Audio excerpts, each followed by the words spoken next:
बिल्कुल, ये गलत बात कह रहे हैं कि अननेसेसरी नहीं है भैया, ये आवश्यक है और अनिवार्य है। और देश पहले की धर्म पहले। आदरणीय रूपिका जी, रामायण में लिखा अपि स्वर्णमयी लंका नमे लक्ष्मण रोचते जननी जन्मभूमिश्च स्वर्गादपि गरीयसी। जननी और जन्मभूमि स्वर्ग से भी महान है। और कुरान शरीफ में लिखा हुआ है उम्मुल कुरा, पैगंबर हजरत मोहम्मद सल्लल्लाहु अलैहि वसल्लम की जन्मभूमि को सभी शहरों की मां कहा गया है। यानी रामायण में भी और कुरान में भी मादरे वतन की इज्जत और अजमत बताई गई है, इसलिए हमारे लिए वतन पहले है। और धर्म पहले कि देश पहले, रामायण में वतन की इज्जत नहीं बताई गई होती और कुरान शरीफ में भी नहीं बताई गई होती, तब भी हमारे लिए मादरे वतन हिंदुस्तान ही पहले होता। एक बात समझ लेनी चाहिए, गर्जना में आपने जिस तरीके से इन लोगों को वैचारिक रूप से निर्वस्त्र कर दिया है। अभी राशिद अलवी साहब चले गए, कह रहे थे 6 में से कोई पूरा वंदे मातरम सुना दे। थोड़ा देर वो रुकते तो उनको पूरा वंदे मातरम सुनाकर उनके ईमान को ताजा करके भेजता, पर वो अपनी बात कहकर चले गए। एक बात आपने बहुत अच्छी कह दी, 1896 में पहली बार वंदे मातरम कांग्रेस के अधिवेशन में गाया गया।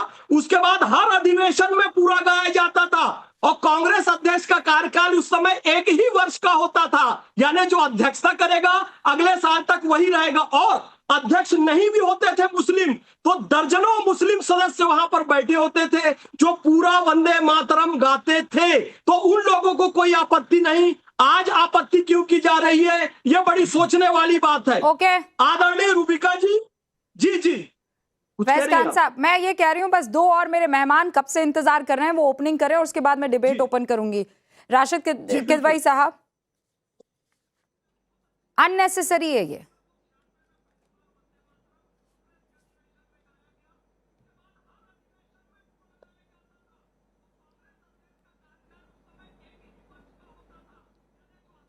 राशिद साहब, मेरी आवाज लेट पहुंच रही है बिकॉज आप मेरे ख्याल से आप जो इंस्ट्रूमेंट हाँ, मैं आप ही से पूछ रही हूँ सवाल। वो आवाज बंद कर दो जी। रूबिका, देखिए ये बहस इस तरह के बेमानी है क्योंकि जो भी कांग्रेस पार्टी को या विपक्ष को इसके बारे में कहना चाहिए था, वंदे मातरम के बारे में उनकी जो भी उनकी धारणा थी या जो उनका पॉइंट ऑफ व्यू था, उसको उन्हें जब संसद में ये बिल आया था उस समय उसको वहां के ऊपर उसके डिबेट का चर्चा में हिस्सा लेना चाहिए था। वहां तो वॉकआउट हो गया। अब संसद के बाहर जो है इसकी बहस हो रही है।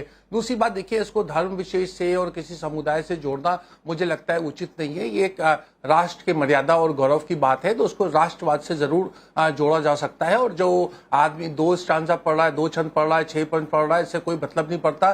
किसी व्यक्ति की किसी की जो धार्मिक आस्था होती है उससे उसको ऊपर कोई फर्क नहीं पड़ता। हमारे देश में तरह तरह की धार्मिक मान्यताएं हैं और धारणाएं हैं, उनका सब लोग अपनी अपनी निजी जीवन में पालन करते हैं। कोई आस्तिक है, कोई नास्तिक है, इसको फर्क नहीं पड़ता।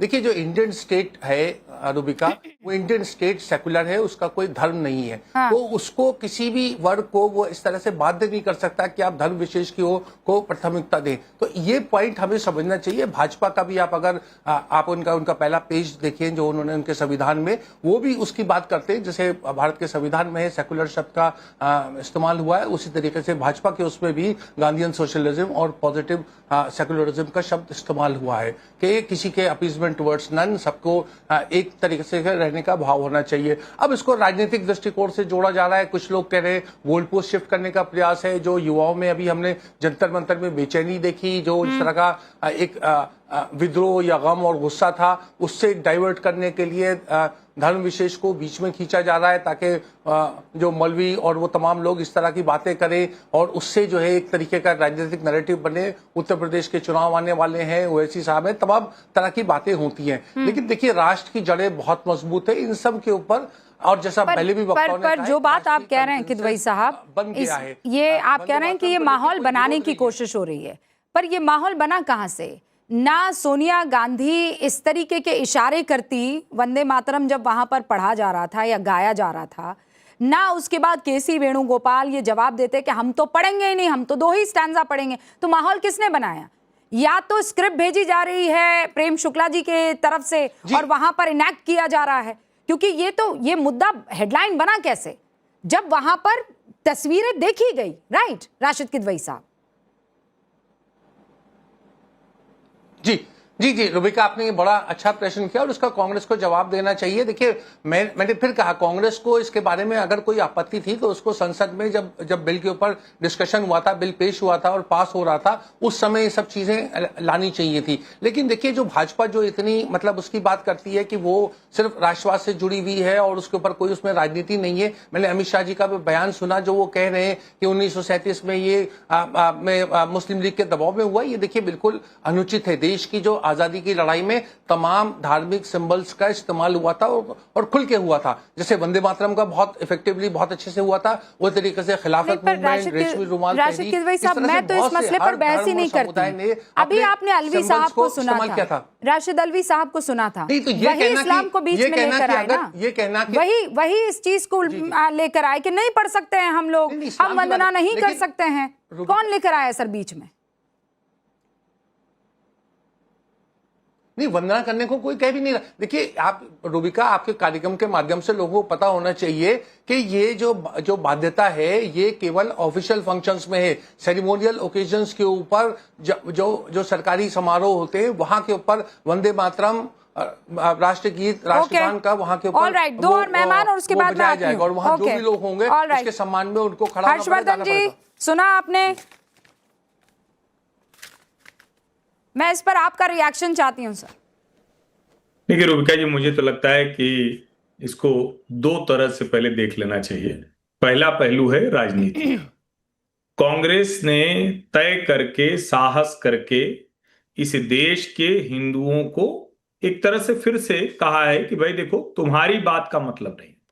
जो एक जनरल नोशन इससे जा रहा है कि भाई वो कह रहे हैं कि इसमें चूंकि भारत माता को देवी के समकक्ष रखा गया, यही तो आपत्ति है। तो एक तो ये कि कांग्रेस ने सो कॉल्ड सेकुलर जो पॉलिटिक्स थी उसको और थोड़ा मजबूती से करने की कोशिश की है। उनको लगता है कि भाजपा जो हिंदुत्व की, हिंदू राजनीति करती है और जो वंदे मातरम के 150 वर्ष पूरे होने पर उसने ये कोशिश की है, ये हिंदू एक तरह से और यूनिफिकेशन की कोशिश है, उसके खिलाफ है कि मुसलमान आए और साथ में कुछ हिंदू आएगा। एक पहलू है ये पॉलिटिकल। उसने साहस करके किया, इसलिए मैं कह रहा हूं क्योंकि जिस दिन सोनिया जी ने वो किया था तो 3 सफाई आई थी और जो कांग्रेस के समर्थक थे, कांग्रेस के प्रवक्ता थे, कांग्रेस के नेता थे, वो भी नहीं बता पा रहे थे कि कुर्सी वाला मसला है कि क्या हो गया, वो नहीं बता पा रहे। बाद में उन्होंने तय किया कि हम ये करेंगे और इसको अगर आप ध्यान से देखें तो फिलिस्तीन वाला झोला प्रियंका जी के कांधे पर, सोनिया जी का लिखा गाजा पर, वो अखबार के एडिट पेज पर, तो बड़ी साफ सी लाइन है। ये 2027 से लेकर 2029 की पूरी रणनीति।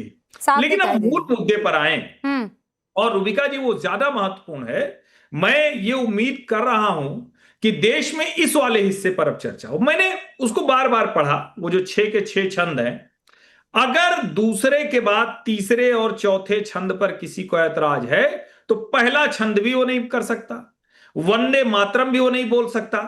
जिनको लग रहा है कि अच्छा तुम ही दुर्गा दश प्रहरण धारिणी कमला कमल दल विहारिणी, इससे किसी को समस्या है कि आप दुर्गा समान हो, वो तो फिर पहले छंद में ही। और पहले छंद क्या, जब आप वंदे मातरम कहते हैं तो अगर किसी मुसलमान की आस्था उसमें आहत होगी तो फिर तो पहले में ही हो जाएगी। क्योंकि आप तो कहते हैं ना कि हम किसी और के सामने नहीं झुकते, आप उसको मां मान रहे हैं, मां किसी को वैसे मान नहीं सकते। तो मुझे लगता है बेसिक कॉन्सेप्ट एक तो गड़बड़ है, जिसको जानबूझकर इस देश के मुसलमान, जिनको वंदे मातरम से कोई दिक्कत नहीं थी और मतलब एक आंदोलन की अगर बात करें तो बाकायदा उर्दू के अखबार वो अरे भैया जिनको दिक्कत थी हर्षवर्धन जी, बहुत लोगों को इस बात से मिर्ची लगेगी, जिनको दिक्कत थी उन्होंने पाकिस्तान बना दिया, चले गए। जिनको दिक्कत थी वो चले गए और जिनको दिक्कत है वो भी झोला तैयार रख ले।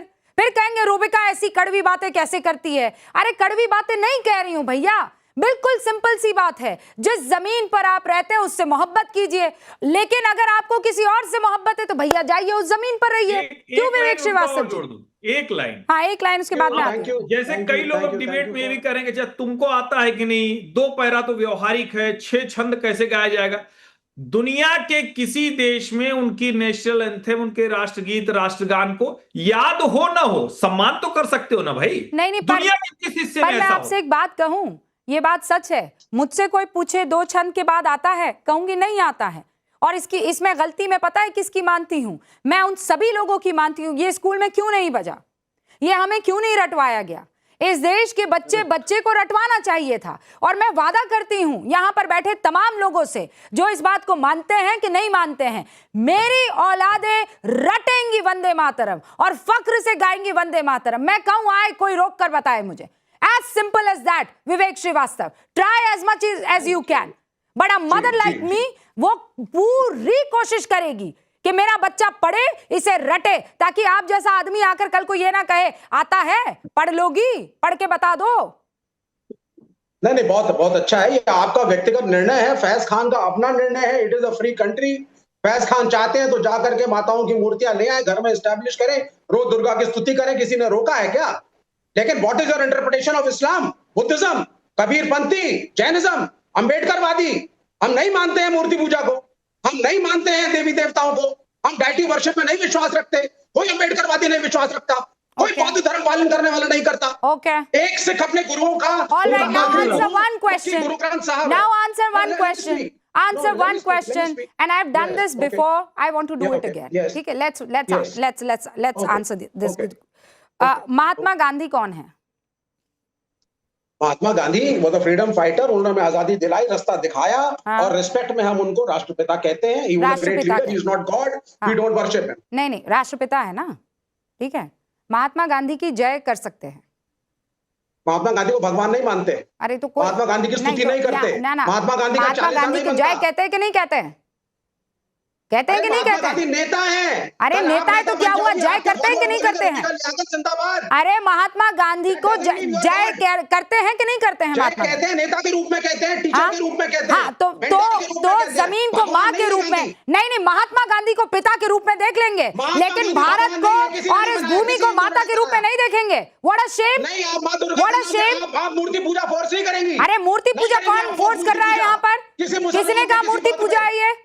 प्रेम शुक्ला जी, ये मूर्ति पूजा है। अभी तो वंदे मातरम कैसे होगा? फिर वंदे मातरम भी मत कीजिए ना। वंदे मातरम कैसे? भाई ऐसा है, कारी अबरार जमाल और मोहम्मद फैज खान, राशिद किदवई और अजीज खान से ज्यादा बड़े मुसलमान तो इस वक्त आप दिखाई दे रहे हैं यहाँ पर। नहीं वो ठीक है, वो उनकी अपनी, मैं कारी साहब की बहुत इज्जत करता हूँ, इनसे पूछिए, आप लगाएंगे माँ दुर्गा की मूर्ति अपने मदरसे में? 150 साल पुराना मदरसा है, लगा लीजिए दुर्गा माता की मूर्ति। नहीं तो अरे भैया उसमें दिक्कत क्या है? आपको दिक्कत क्या है? वो तो कारी साहब डिसाइड करेंगे ना, कारी साहब और विवेक स्क्रीन पर। हाँ कारी साहब। विवेक जी, वंदे मातरम के अंदर दुर्गा माता की तुलना धरती माता से की है, भारत की मिट्टी से की है। और मुझे सुन लीजिए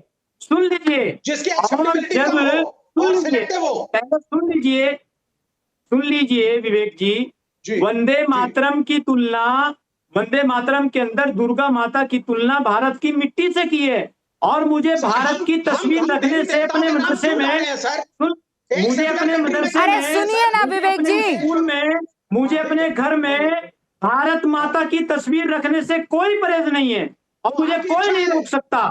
न इस्लाम रोक सकता है, न संविधान रोक सकता है, न समाज रोक सकता है, न आप रोक सकते हैं। और मेरी बात सुन लीजिए, मैं इस सम्मानित चैनल की मार्फत से, आप रूबिका जी के कार्यक्रम की मार्फत से कांग्रेस पार्टी से भी कह देना चाहता हूँ, भैया हमने तो यही पढ़ा है कि इस्लाम बुत परस्ती के कांग्रेस खिलाफ है। पार्टी, सुन लीजिए, पढ़ा है कि इस्लाम बुत परस्ती के कांग्रेस खिलाफ है। पार्टी और जब मुस्लिम पहली लीग बार की आए थे, विचारधारा पहले को आगे न बुद्ध बढ़ाएं। निराकार की साधना बताइए।